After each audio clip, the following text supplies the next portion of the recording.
the Michigan Football Network. And once again, we are back with our friend Ryan Walsh doing another mock draft. This time, we're doing the first round only today. However, this mock will be a full 7 rounder all throughout the next week as the draft comes up. And James didn't look too happy about the full 7 rounder. Um, No, it is perfectly fine, but it is just a lot. it is a But I'm grind. here for it. We've been doing it for about a week now, I think, or five days or so. So we've been grinding, we've been churning, all for you, viewers here. Now, for me personally, I do it for myself because it is so much fun, for me at least. I just love, It is. even looking at it from different team aspects is really fun. Because we're so used to talking Lions and everything on here that, not to say it gets stale, but it's like we need a tackle, we need an edge. What else can we really talk about at this point? And then when you get into other conversations with other teams, it can add a lot more fun with that. So, with that saying, without further ado, I almost said Oakland Raiders for some reason, even though it's been forever since they've been there. I call Um, them the Oakland Raiders at work at least 3 times a week. it's hard, man, especially like, with the Chargers too. It's like nope, LA Oh, Chargers. I St. don't Louis, have that nope, problem with LA the other Rams. teams. The Really? Rams are always LA Rams, and then the Chargers are, the LA Chargers. It's just the Oakland Raiders. I cannot say Vegas. Like, I don't I know. mean, maybe it's just because they don't belong there. But anyway, that's another conversation for Yeah. another day. But with that being said, the Las Vegas Raiders are now on the clock. And with that, I will also share my screen. So bear with me here.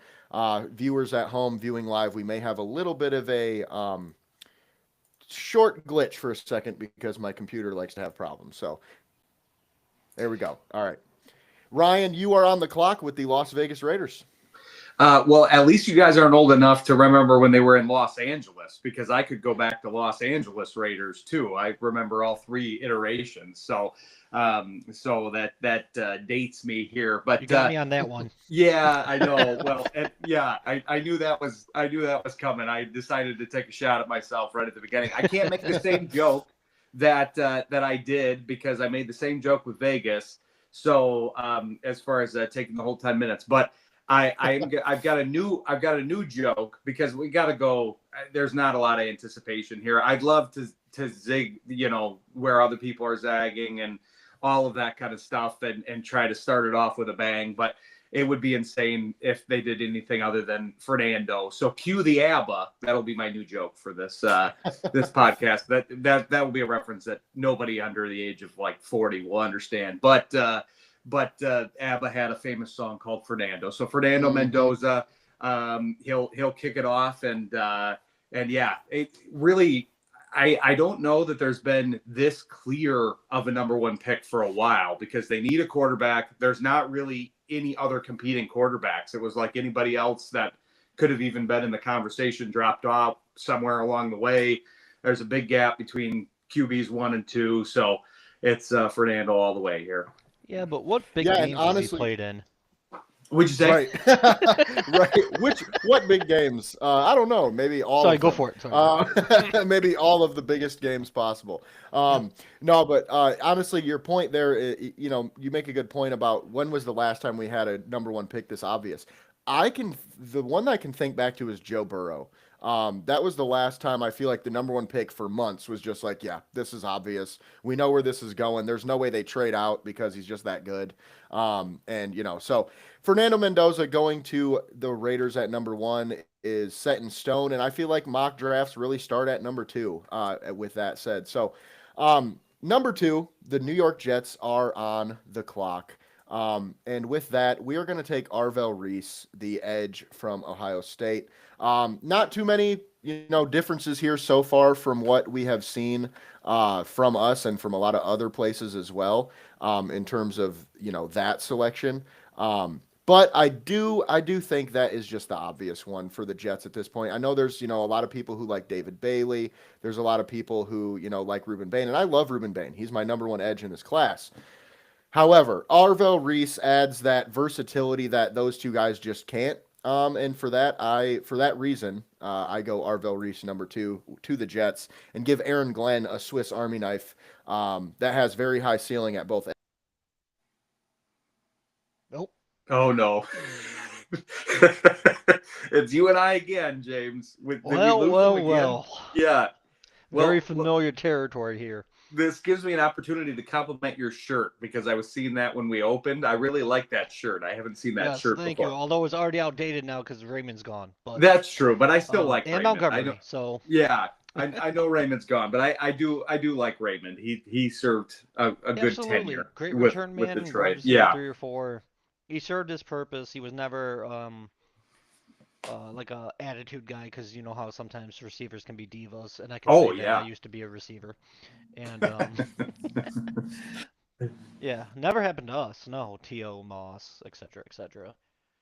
Um, let's That's see. something that I think people underrate when the Lions are looking at receivers. I remember when they were looking for a third receiver, and a bunch of people wanted DeAndre Hopkins in that position, and it was like, this is not a good culture fit with the Lions. No insult to Hopkins, but it's not exactly a guy that's going to be okay with the target share that he'd have to have at the Lions and all of those kinds of things. So yeah, Raymond was a great fit because he could be a four receiver and not complain. Absolutely. I'm spacing on the receiver's name we got from Arizona this year. But I feel like he's a perfect. Oh, George, Greg. I'm echoing now. I just got back. Yeah, it's because Riverside sucks. I'm just going to say that right now on the show because you know what? They have done nothing but cause us issues literally since we've been using them. So, unfortunately, we are going to have to go somewhere else because this has been a consistent problem since we started using them. And it's supposed to be the best, so I'd hate to see what's second best.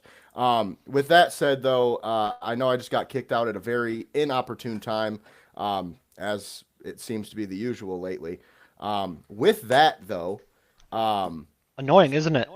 it's very, very annoying. And that's the thing. It happens James to is me used to normally. this because it happens to him Yeah. every show. And that's really why I am expressing my frustration because this is a thing that happens all the time. And unluckily, this time it's happening to me. So, Yeah, and every that time it happens to to be me, the I'm like, I'm producer. so sorry, and you're like, like, it is what it is. You always hop back on, and I'm just like, I know, but it's so frustrating. So, I hate that Yeah. you're going through this pain because I know how much it sucks, but it is somewhat nice not for it to be me because it makes me feel like Right. I'm the one that just doesn't know what they're doing or whatever when it's consistently only me. Right. Which, again, technology sucks. So we have made that point very clear so far. So bear with me, folks. I have never had that happen with my computer. I know it was happening with my phone the other day, but I've never had this happen with my computer. First Hopefully, time it's a for you. one and done. Yeah, it's very odd. So, like I said, hopefully it's a one and done. But with that said, the Arizona Cardinals here at number 3. We are going to go with another, I think, obvious pick at this point. Ruben Bain, the edge from Miami. He is one of my favorite players in the draft, period. He is my number one edge. And I just see him as, a difference maker in this Arizona Cardinals scheme. So we're going to go ahead and go Ruben Bain there. And Tennessee, you are on the clock. Yeah, the Titans need a little bit of everything, but I am going to give them, in my opinion, the best remaining player overall in this draft, Jeremiah Love, running back from Notre Dame. I could see them going an O lineman here potentially, but either way, they have to help Cam Ward. He's kind of shown that he he has shown the flashes you want to see out of a rookie. Obviously, you hope he gets more consistent over time, but he can't do it alone. You got to give him some help. Love can be a I don't want to say an exact like Gibbs clone, but I know our audience is obviously more Lions fans, so Gibbs-esque, I will say, and he can receive out of the backfield as well as obviously run it, and it just gives that offense another credible threat that can help their young quarterback out. Yeah, and I think Love recently has been, one of those guys that is not going to escape the top 5. I know before in mock drafts he was making it all the way to 9 in a lot of them, but seems like he's not going to make it that far by any means. And if he makes it by Tennessee, there's a lot of other teams before that will take him. So one of the better players in the draft period, and the Giants are now on the clock. Yeah, kind of similar situation here. A lot of needs. They've got the two playmakers at the top that they need one of those Ohio State playmakers. So they're going with Sonny Styles, linebacker. They need a lot of, like I said, a lot of help. That's a defensive playmaker that can kind of redo the defense in John Harbaugh's image here. Mm-hmm. Yeah, and Sonny Styles, like we've talked about, is one of the best players in this draft period. So the Giants need help all over the place, and they get one of the premier guys at a really solid position. Now, not to get too far into it and not to get off on a tangent, but I have a question. Do you think Sonny Styles can play edge in the NFL? Because I've heard a lot of rumors recently that NFL teams are kind of looking at him like a Micah Parsons, where he might come in as a linebacker and then transition to edge, which I don't know because we haven't seen it. But what are your thoughts there as the team that drafted him? Yeah, I mean, that's one of the reasons I did take him as opposed to some of the other players available, because he seems the most flexible, and as a team that needs a lot of help, arguably maybe not at edge, but all teams can use more edge rushers. But if he can in certain packages rush from the edge or move back, I mean, it seems like, I think we talked about this the other day, seems like teams are gravitating toward formations that are more conducive to guys that are flexible like this. So I'm hearing an echo, so I'm getting. I'm hearing an echo, so I'm. Oh yeah, the echo just got bad. Oh yeah, the echo just got bad. It's really weird. Let's try the.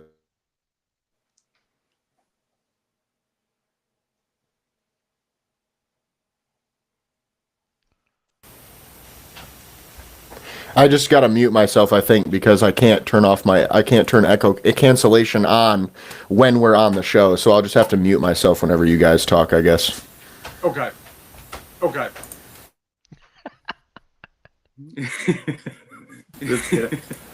That's gonna be out there too. Oh no. It says Okay, he's muted so and I still have the echo. It says he's muted and I still have the echo. I'm not muted. Oh. Yeah, I unmuted. So Sage. okay, Sage. Browns are on the clock. I'm not gonna waste any time with this one. Cornell Tate, wide receiver, Ohio State. Did it just kick him out again? I did. I mean, if he's out, he's not coming back, right? I feel like he's not going to be happy about this. I hate to laugh, but I know that pain. Yeah, that's the only thing you can do at this point. It's not Jace's fault. It's just technology. Oh, absolutely not. Yeah, He's never had this issue before. I'm always the one that kicks me out for about 20 to 30 seconds per show. And for whatever reason, he's just, yeah. Well, it's funny because I was having this discussion with somebody that's going to be on my show tonight. And as you guys know from appearing on my show, we're somewhat old school. We don't do video yet. We call from the studio, from a landline phone, very old school. And but we don't end up having problems like it's this. always been fine whenever I've been on. So. Yeah, we hardly ever, if we have an issue, it's usually not related to the technology piece at all, because a landline phone can't really fail. I guess you can disconnect, but other than that, it can't really fail. But yeah, it is tougher. This is the way to do it for sure, technology wise. But when technology is not on our side, we're in trouble. But like we normally do at least one show a week, and we've done countless shows without besides 20, 30 seconds, no issues. Yep. So. Yeah, this makes no sense, and it is very frustrating. But with that being said, what we're going to do to, I think, mitigate these issues is just stop screen sharing, and hopefully that makes the difference. I was going to recommend that. Because I think that's probably what's keeping us up, because I don't know what's going on, but I guess Riverside can't handle screen sharing plus 3 people. So with that, we will just continue. Carnell Tate to the Cleveland Browns. And, I think that's kind of a consensus pick at this point. Obviously, the in-state, everything makes a lot of sense too, but he is the wide receiver 1 in the class because Jordan Tyson's been injured. But with that said, good pick, good talent there. And now the Washington Commanders are on the clock. And I am the GM of the Commanders, and there is one guy sitting there that I love. Caleb Downs, the safety from Ohio State. We're going to grab him up and add him to the secondary. And that's really our biggest need right now, in my opinion, in Washington, is secondary help all around. Corners, safeties. The corners are a little bit better than safety, but safety is a huge, huge need. And with that, it makes sense here to get the best player possible. So, with that being said, the Saints are now on the clock. All right, for this mock, I'm in charge of the Saints, and I sprint to the podium and take David Bailey. I think he is arguably the best pass rusher. I am very high on Dane, but I would say he's at least guaranteed to be the best pass rusher on the board with those guys already being gone. And with Cam Jordan, obviously long-term anchor of that D line. I don't quite want to say leaving in free agency because he hasn't signed anywhere yet, but seemingly not going to be there anymore. They replace him with a much younger and cheaper option. Yeah, and like you mentioned, David Bailey is definitely one of the top edges in this class. Period, and that's without a doubt. So getting him where at 8 to the Saints when they need help there makes a ton of sense. Kansas City now on the clock with pick number 9. It would be interesting if this is the scenario we get in the actual draft because all the tackles are still on the board. I anticipate a lot of tackles going at this point, maybe at this point of the draft, but in the first round of the draft. So the Chiefs are going to shore up that line. It might not be known as the biggest need for them, but with obviously the ability to protect Mahomes and everything going on, I think that's the necessary pick with Maui Goa on the board. So they're going with Maui Goa with tackle out of hand. Yeah, and that makes a ton of sense there. One thing I will say about Maui Goa, I personally think he projects more as a guard. I watched a lot of film on him actually today, kind of breaking down my tackles, and I came into it as with him as my number one tackle, and I left it thinking, okay, I think I like Fano a little bit better, just because of his athleticism, and I also like. I mean, Maui Goa, I think will be good at tackle, but man, if you put him at guard with his play style and his play strength and everything, I think he could be a huge difference maker. Which the Kansas City Chiefs need help at both guard and tackle. So with that could give them some versatility. With that said, the Bengals are now on the clock with the 10th overall pick. So I've got them as well. That this would have been a consideration for the Chiefs too, but they need some secondary help in Cincinnati as the Chiefs do. So that might be a future need. But Mansour Delane from LSU, best corner on the board, probably at this point, kind of the consensus best corner. You could make an argument for a couple others, but that's the guy that's getting a lot of traction here. So they're going to shore that up. Another team with a lot of needs for how good they have played in the past couple of years. They do have a decent amount of needs once you look at the roster. Yeah, and corner I think definitely makes a ton of sense here for the Bengals. And like you said, Mansour Delane is definitely the number one. Obviously, Jermod McCoy would probably be up there if without the injury, but that does kind of scare you off a little bit, especially when you're taking top 10 corner. With that, the Dolphins are now on the clock. And speaking of top corners, we're going to go with Jermod McCoy, the guy I just mentioned. Obviously, tore his ACL, but he is a full year recovered from that. Tested pretty well in his pro day and everything like that. So I feel pretty good taking him here, especially with a team like the Dolphins that are not necessarily going to win right now. Maybe he starts the season on IR. I don't know. Maybe we just kind of let him chill for the first few weeks. But with that said, I do like the value here, and I like the player for a team like Miami. So we go Jermod McCoy. And then with that, the Cowboys are now on the clock.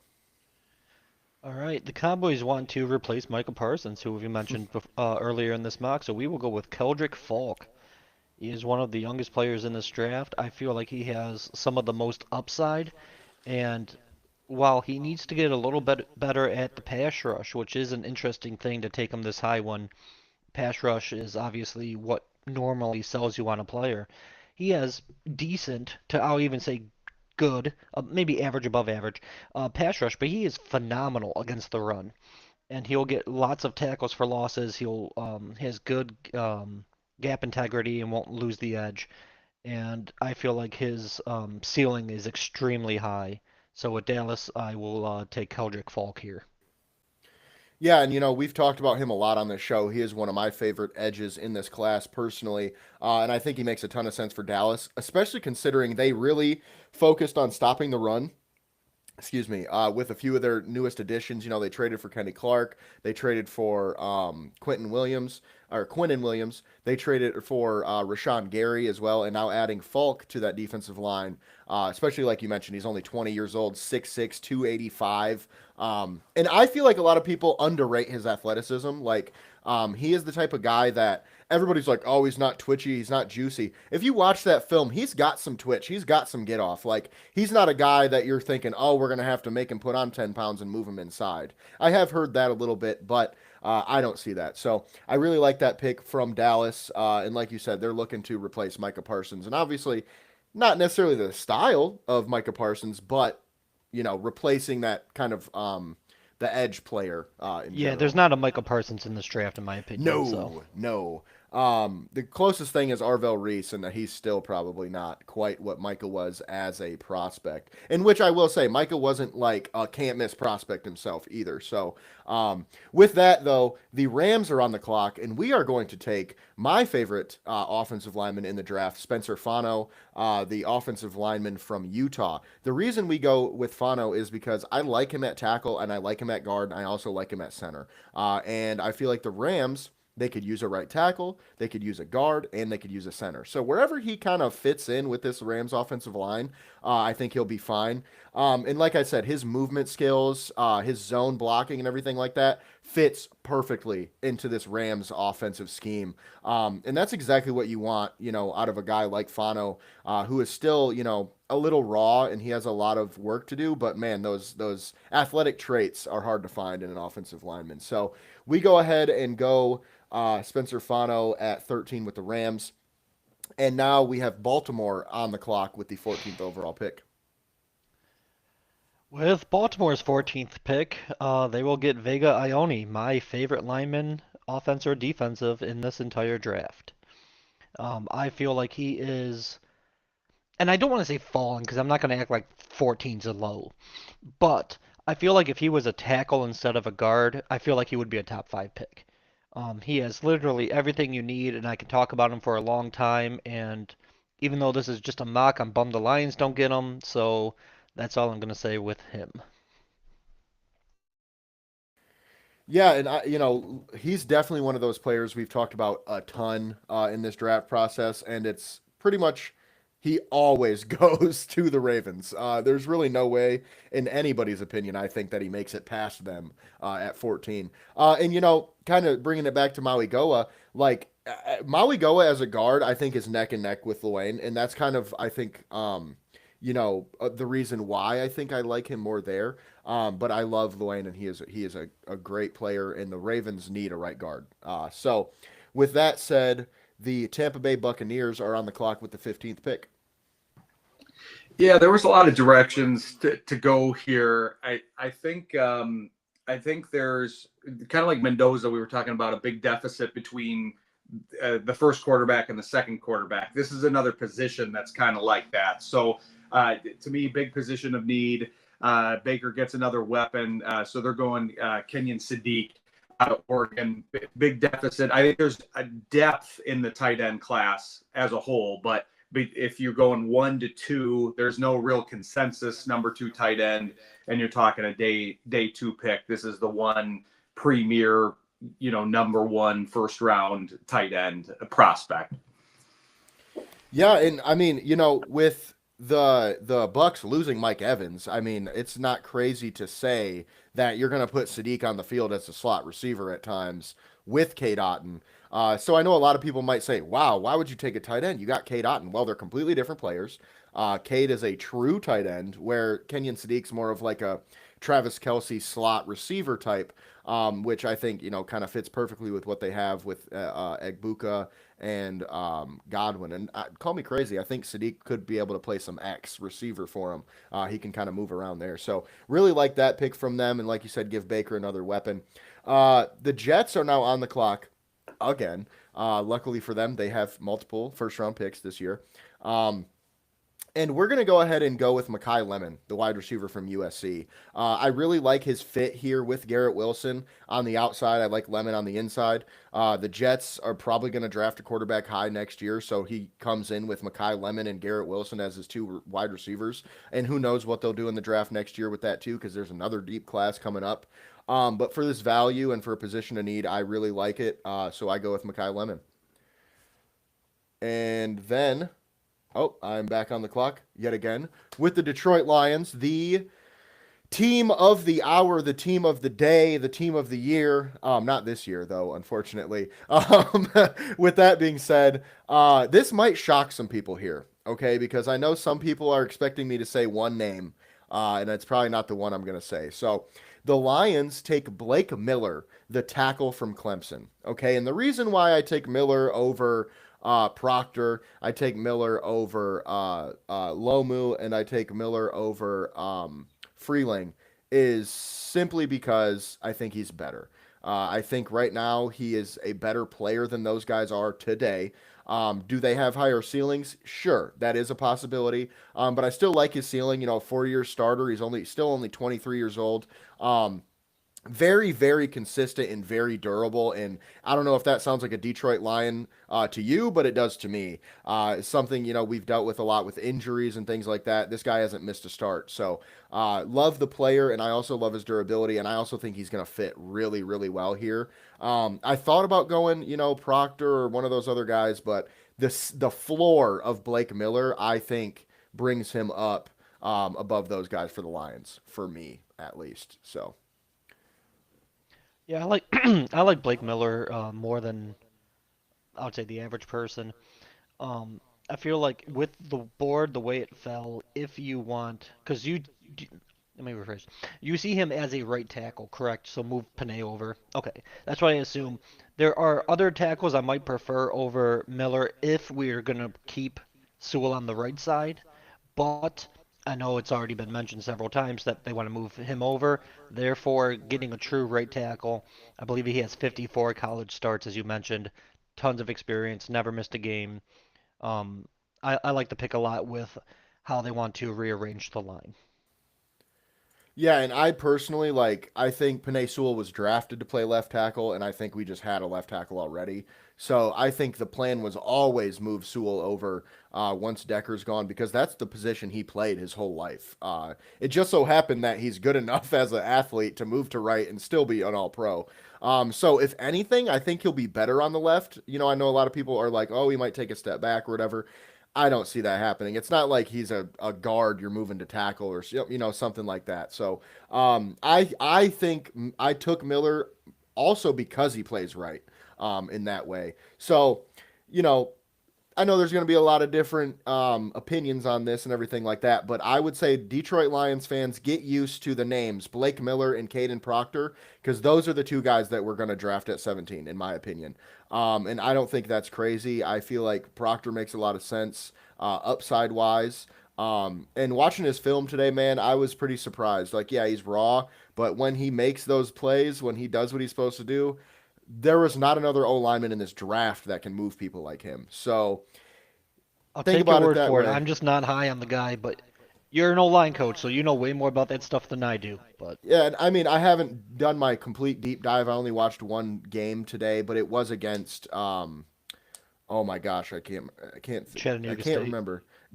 No, I purposefully picked a team with a good pass rusher that's actually in this draft. I want to say it was Texas Tech, but I know I watched them for Utah today, so I might be mixing those up. So either way, Lions fans should get used to those two names because I think those are the two guys we're going to take. With that, the Minnesota Vikings are now on the clock with the 18th pick, and you can go ahead and take the whole clock, brother. Don't worry about it. I will rip off Ryan's joke, no problem. Okay.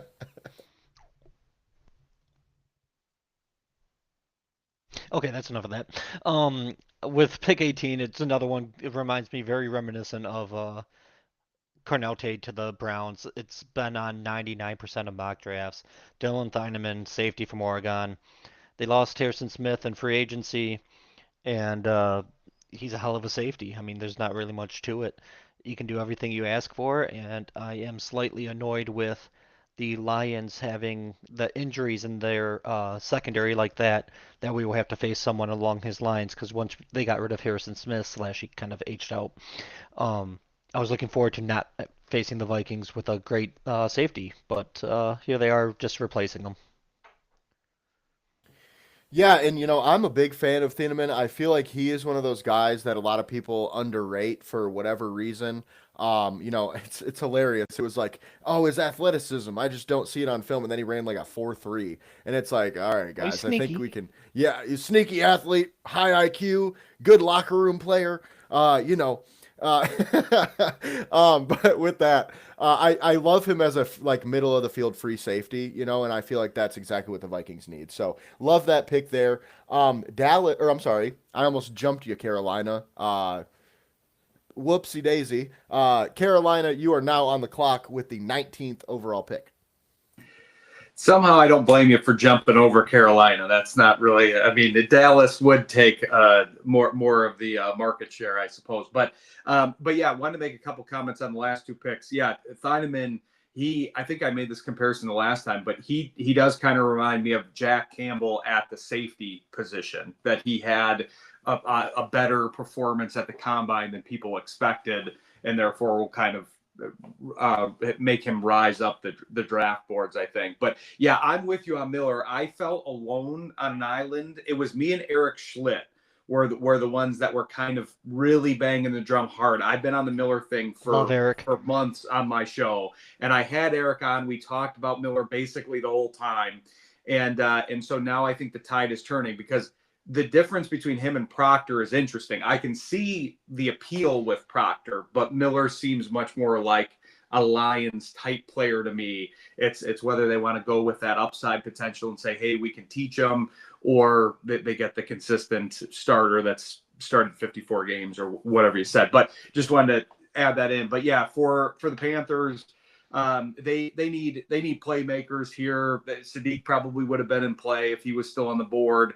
But at this point, you've got some good playmakers at the receiver position that they need some reinforcements on. So they're going Jordan Tyson out of Arizona State and getting some help there for Bryce Young, because it's weird. I have the Panthers and the Bucks, and it's the I know those two are in the South, and that wasn't a highly regarded division this year, but they're both in interesting positions where they almost made the playoffs. The Panthers did, the Bucks didn't. The Bucks made a lot of changes in the offseason. They're looking to improve, but the Panthers were a playoff roster, so the fact that they can kind of add in some reinforcements, we'll see what they can do. They've got a young roster.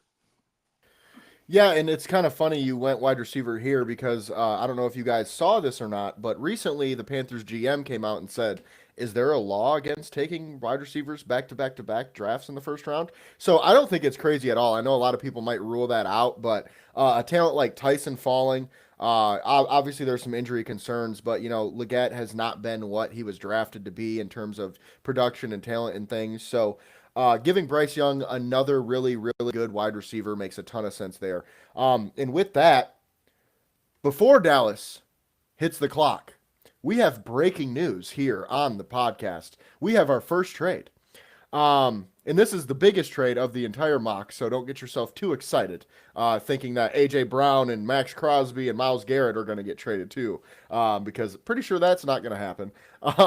But our first trade of the night is between the Texans and the Giants. Okay? The Texans are sending pick number 28 and wide receiver Xavier Hutchinson to New York and will receive in return all-pro interior defensive lineman Dexter Lawrence. Now, obviously, Dexter Lawrence, Sexy Dexy, needed a trade or asked for a trade. So, it feels to me as the Texans GM, it was our time to jump. Our defense is one of the best in the league, period.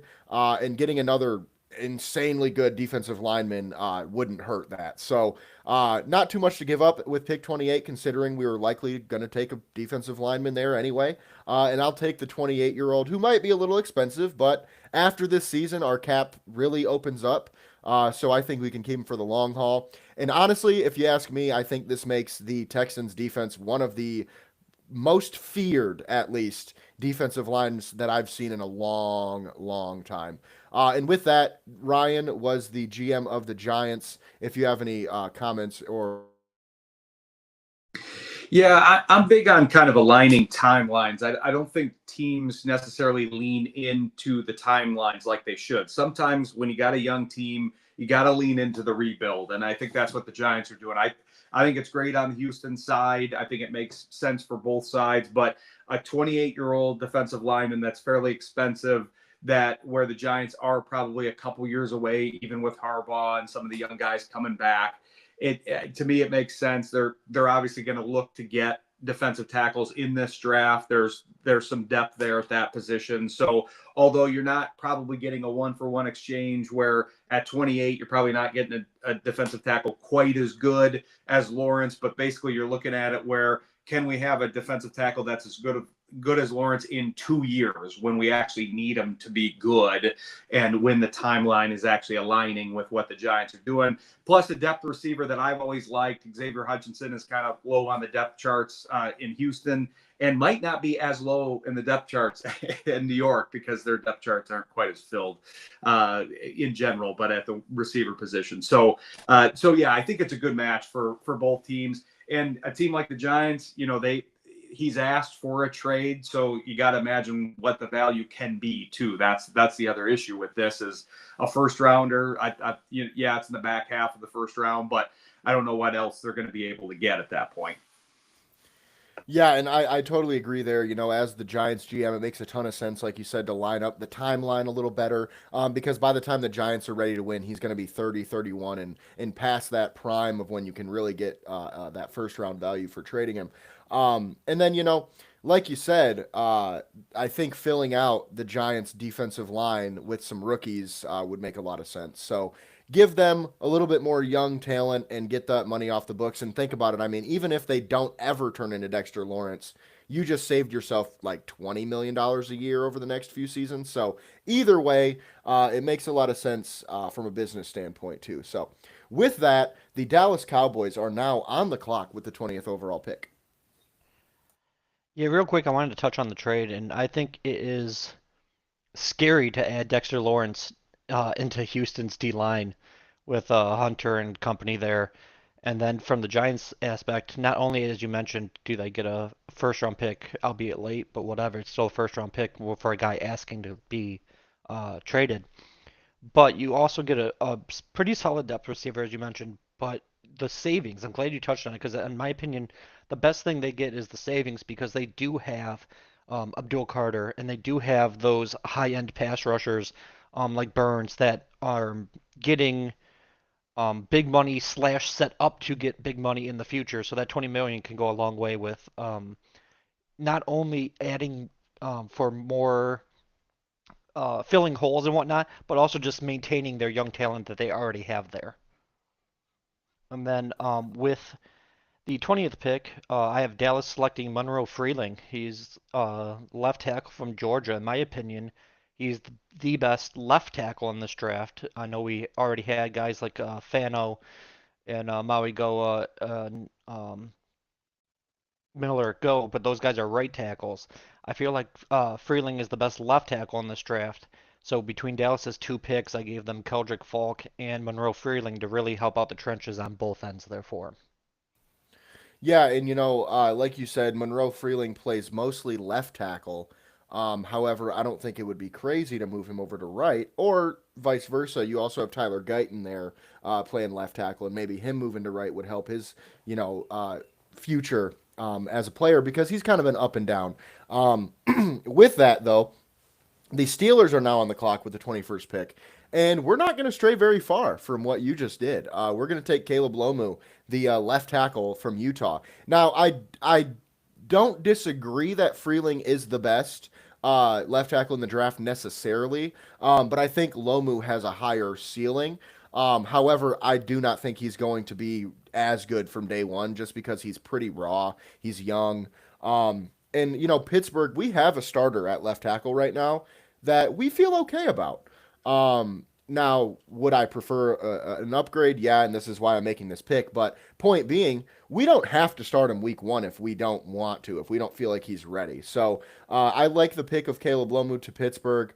Also because like Aaron Rodgers, if he's coming back, you're going to need an offensive line that can pass block, and that's what he does well. His run blocking is really where he struggles. So add some weight, add some strength, and I think the Steelers got a steal here at 21. And then we have the Chargers up at pick 22.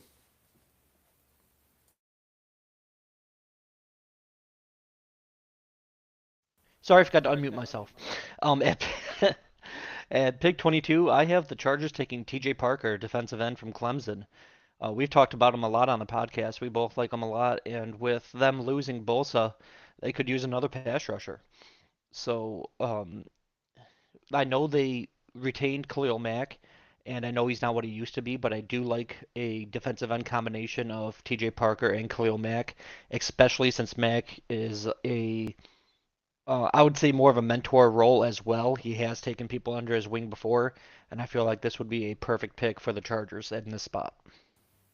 Yeah, and I mean, as we all know, TJ Parker is one of my favorite players in this draft. Obviously, he's not my edge one. I don't mean it that way, but I love the way he plays and I love the player.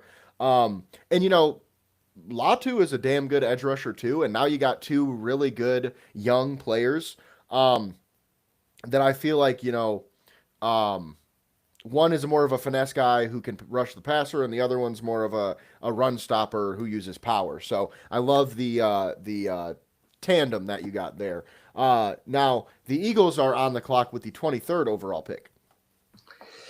So now we're kind of coming to fruition with some of the tackles running. The depth at tackle, I think, is kind of showing that I tried to draft a combination with each team, the players that I like and that I'm fairly high on, but with a combination of what I think they would do as well. And Philly likes to have a succession plan in place. So they like to draft players 1 year ahead rather than 1 year behind. So I went with Caden Proctor for the Eagles here. Obviously they've got two good tackles, but one is likely on his way out, and so you've got a guy that can kind of like you were saying, Jace, with a couple of the other prospects. This is a guy that obviously can profile as a future left tackle, but there are some folks, and maybe you're in this category, I don't know. There are some folks that like him at guard as well. So the fact that you're kind of reinforcing that line from whatever position of need that they have, that's what I ended up going with here with the Eagles. Personally, I love it because not only, like you said, is he a project tackle, he's a starting guard, I think, day one. And I think they can just put him at right guard or left guard and call it a day. And then, when Lane Johnson ultimately retires, maybe they'll move him out to tackle. But, with a lot of these raw players, I feel like, especially like Caden Proctor's not a good example of this, but those players like Fano that kind of lack length, that's really their only issue at tackle. They're going to be awesome at guard. So that's kind of how I view Proctor. And I mean, kind of like Mekhi Becton a few years ago, that's kind of their plug and play. I think they're at right guard. And then we have the Browns on the clock with the 24th overall pick. Yeah, the Browns, after having literally all five of their O linemen hit for agency, are going to go O-line here now that they have adjusted their receiver. They're going to take the offensive tackle from Arizona State, and please, I'm going to butcher this name, but it is Max E.A. Nanker? E.A. Ihanacher. Nancher? Ihanacher. Okay, yep, that. Um, he is a way better football player than I can pronounce his name, I can tell you that much. And if like somewhat sidebar because it's about him. If the Lions end up trading back in real life, I wouldn't mind if this was the pick if we do so. But the Browns will take, in my opinion, the best tackle available after our recent run on tackles, and the Browns add two weapons to their offense early on in this draft. Yeah, and like you mentioned, the Browns just desperately need help on offense and specifically offensive line. They did a decent job in free agency, I think, to like kind of get some influx of young talent. But yeah, makes a ton of sense there. And like you mentioned, he is a perfect kind of funny. I would almost swap those two picks. I would if I'm the NFL commissioner, I would rather have Proctor go to Cleveland and look, I can't say it now. Honicher go to Philly because Honicher is the perfect guy to sit behind Lane Johnson, and then Proctor can play the left side of the line. But either way, they both make sense for both teams for the same reasons. I really like the pick of Honicher, and I think that dude could be a dog. Like his film's pretty good, but his traits, man, are just insane. Yeah, I Um, was eyeing Proctor with that pick, but he was taken before. yeah. With that, the Bears are now on the clock with the 25th overall pick, and the Bears really they have needs, right? But there's not many like just absolute obvious glaring needs on their team that they have to fill today or they're gonna suck. Like the corner, they could use some help. Interior D line, they could use some help. Maybe some depth at receiver, things like that. But with that, I'm gonna go with what I think is one of the better players on the board that fills our need here. Caden McDonald, the interior D lineman from Ohio State, probably the best run stopper on the interior D line in this draft, and I think that's exactly what they need in Chicago. Some more beef in the middle. And I think this is kind of a no brainer here. I feel like a lot of people are mocking this guy to Chicago for this reason. And, it's kind of a match made in heaven. Good value, good player, and fills a need for you, especially considering they might be trading Dexter sooner than later. So, and then we have up next Buffalo on the clock with the 26th pick. Yeah, Buffalo at 26 is going to take Akeem Mesidor, defensive end from Miami. Other than his age, which he'll be 25 when the season starts, I like him a lot. I feel like he could actually go much higher than this if it wasn't for his age. And um, I don't personally, I don't feel like that should scare people away. And I feel like in a rare case when a lot of the NFL revolves around rookie contracts, his age might be a benefit because he might be a bigger plug and play player now because he has a little bit more experience and age under his belt. Also, when he comes off his rookie contract, because he's a first round pick, he'll get that fifth year option. He'll be 30, and you might not just give him that secondary contract so you can save some money. So I get this would be like a 5 year plan type thing, and maybe some people might not want to put that kind of resource into just a 5 year window. But when you're picking late in the first round and you have, in my opinion, a quality pass rusher, like obviously I know when you turn on the Miami film, Bain stands out and he should, he's amazing. But Messidor takes care of business in his own right, and they have to replace their starting edge AJ Peneza, who went away in free agency. So, um, yeah, Mesidor is my pick here.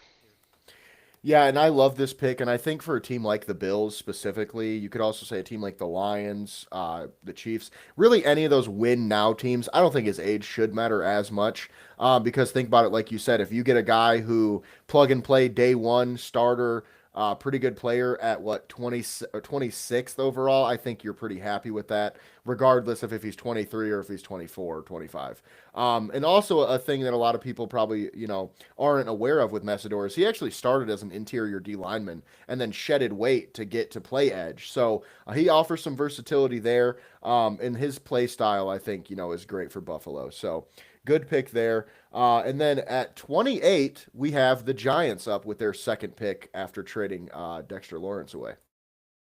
I think we got one more pick to make before that here, but I've got it. So it's all right. I've got the next three teams actually. So we've got the 49ers on the clock. I'd be fine with skipping them. If Jace wants to skip them, I'm fine with skipping the 49ers. The only team I don't want to skip is the Lions. So, but yeah, the 49ers, they're kind of the reverse of what Jace was saying with the Bears. There's a lot more needs than I really anticipated when I kind of took a deep dive on the 49ers roster, specifically in the secondary. So with Avion Terrell still on the board. It felt like that was a good pick here for them. A corner that's a little flexible. He'll be a plug and play starter for them. So I can jump into the other two picks, or if you want to do your analysis on this, Jace, we can do it that way too. Yeah, I mean, like you said, 49ers obviously have some big needs, and, that's one of them. So fill a need there. And, I feel like the 49ers are one of those teams that really overachieved last year. So they're kind of, based on their needs versus the pick that they had, they don't really get that much value, unfortunately. But again, you fill a need there, and that's all you can really hope for at this point in this draft. Yeah, back half, yeah, end of the first round here. There's obviously the talent level is depleting, but still pretty strong. But yeah, Giants traded for this pick. There's some decent defensive tackles on the board since they obviously gave up a defensive tackle to get this pick. McDonald would have been great. He went a couple picks earlier, so they're going Peter Woods here. They had a couple defensive tackles to choose from, but they might have to have kind of a reconstruction of their line because losing a Lawrence, you got to fill that probably with multiple guys initially. Yeah, I personally absolutely love that pick. A lot of people thought he was a top 10 pick preseason, or, a lot of people still feel that way. And I think he's the perfect replacement for Dexter Lawrence, even better than McDonald, honestly. And the only reason I say that is McDonald is not a pocket pusher. He is not a guy that you're going to get to rush the passer to really make a difference in that way. He's a run stuffer.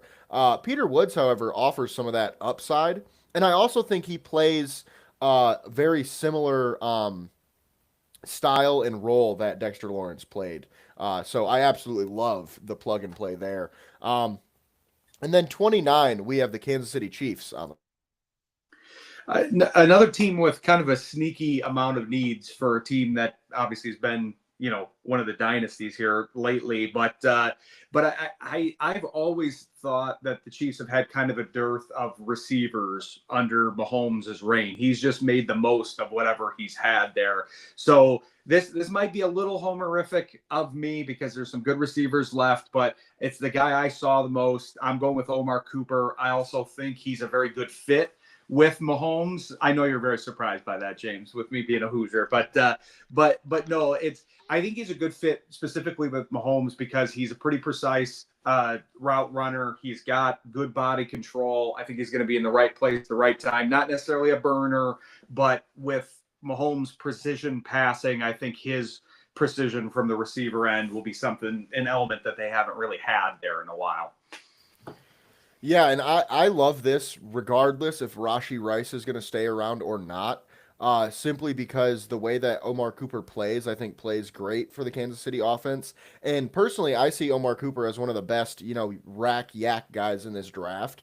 And I think that, like I said, that fits great in Kansas City for what they want, especially since they changed their offense to more dink and dunk. Perfect guy that you can hit 5 yards and he can turn it into 15. So really like that pick there. Next up, we have the Dolphins yet again on the clock with the 30th overall selection.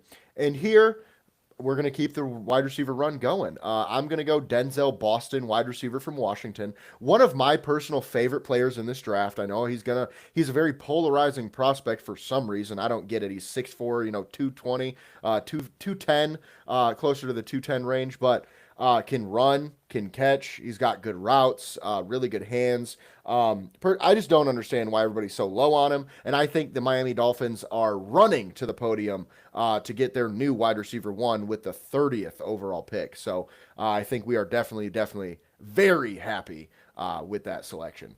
And with that, up next we have the New England Patriots. Yeah, the Patriots need help on their O-line bad, as we saw throughout their playoff run. Even when they had, winning games and whatnot, it was always an issue.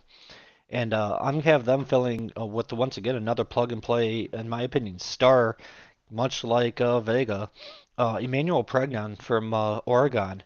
I think he's gonna be a plug and play star left tackle, and I think with Will Campbell having some rookie woes, I think it's way too early to give up on him.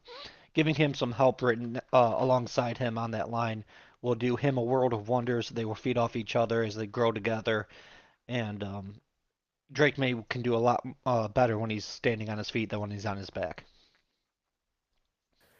Yeah, and I think like you mentioned, seeing, how their O-line played in the Super Bowl kind of factors into this too. Will Campbell was a little, shaky. And like you mentioned, adding some help next to him will really make a big difference. And Emmanuel Pregnon, I love as a prospect. I know a lot of people have him as like an early second round pick, but I mean we're at pick 31, so that's basically what this is. So I know some people might be like, "Wow, first rounder Emmanuel Pregnon," and it's like, dude, he was gonna go 33 to the Jets, if not, so or whatever the case may be. So really like the pick there, and like you said, Drake May needs some help on that offense. And then with that, to close out our first round live mock draft, we have the Seattle Seahawks Super Bowl champions with the 32nd overall pick. Yeah, I just want to piggyback off the Pregnon thing because I think this happens where it's a little sexier to take, a receiver. There's not a lot of running backs available right now. Position player. We don't have quarterbacks to work with really outside of maybe a Ty Simpson that could go in the first round. Otherwise, it's Fernando and bust.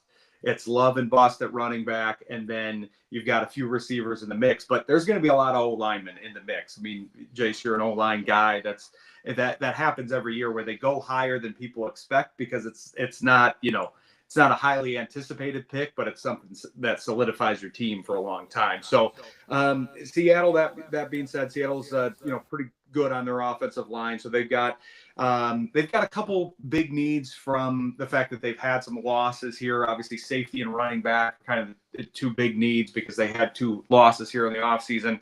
So they're going to fill one of them with Emmanuel McNeill-Warren and try to kind of shore up that safety pairing. I'm a big fan of getting two dynamic safeties. They already have one. They lost Bryant, so now they'll replace him and have a guy that's flexible and athletic and able to fill in the back end and kind of roam around that Seattle defense and keeping them in their dominance that they were in last year.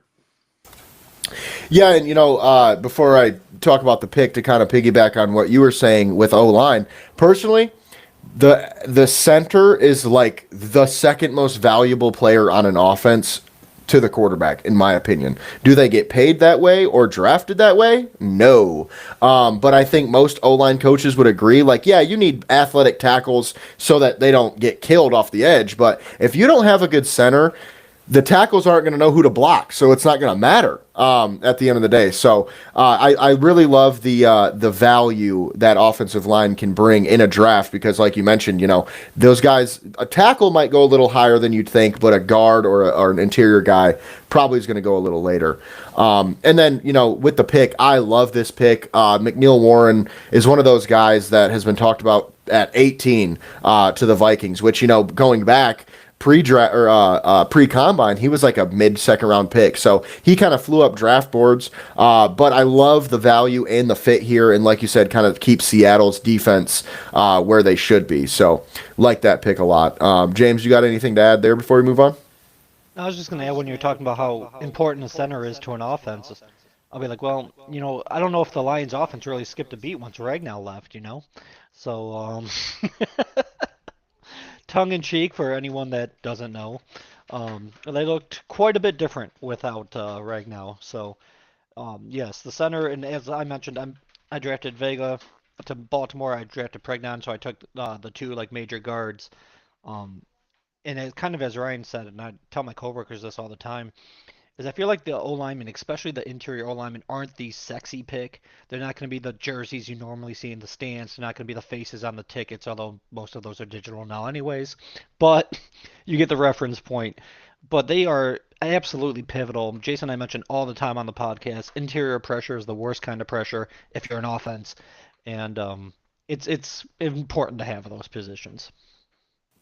Yeah, and like you mentioned, it might not be the sexy pick, but that running back ain't doing shit if you don't got good guards, and that quarterback ain't doing shit if you don't got good guards. So you can pick the sexy picks all you want. You can be the New York Jets and take 15 quarterbacks in a row, But Bengals. if you right, if you don't have the O line and the receivers to make them work, they're probably not going to be very successful. Which kind of random aside, but I fear for Malik Willis this year because of that reason. It's kind of crazy going from what the Packers and everything, going to the Dolphins, thinking, man, I got Jalen Waddle and I got all this and that, and then it's all gone. Good luck. Good luck to him. But with that said, that will wrap up our first round of this mock draft. However, this mock draft does not end today. Tomorrow we will be back on for the second and third rounds starting at 6 p.m. So that should be a lot of fun. And then next week we are back to finish off the draft. So stay tuned for times and dates and things like that. But this was a lot of fun. Thanks, Ryan, for joining us as always. Tell the people where they can find you. Well, the main reason I want to do a plug today is because you can find me in about 50 minutes here. I'm going to drive to the studio after this, but we're going to have a special guest on at 8 o'clock. We're going to have Jace Sweet of the Michigan Football Network. So be sure to tune into that. We're going to do James didn't think it was a big guest. He wanted somebody else, but it's no, it's going to be fun to do kind of a home and home and a crossover. We're going to be talking about the draft, obviously the Lions' needs in the draft, or we're going to be talking about us doing this 7-round mock draft, and it'll be fun. But 7 to 9 over on Jethro FM. If you just go to the main page there, we'll be on podcast tomorrow as well. So Shane Graham's Extra Points with Ryan Walsh. And then if you want to catch other sports, I'm also on Mondays, 7 to 9 on Jethro, and then on podcast Sports Intel with Ryan Walsh. But tune in tonight so you can catch Jace on there or catch the podcast tomorrow. Yeah, for sure. And with that being said, links are in the description for Fanatics and for Stick to the Model. We love Stick to the Model. It is a great way to, be a GM or use mock drafts. I like their mock draft simulator a lot as well. That's the only one I really use anymore, and not just because I pay for it. So with that said, once again, you can find me at JSoSweet, James at Gullet_James, and both of us at MIFB Network. With that, we appreciate you guys for watching, and we will see you on the next one.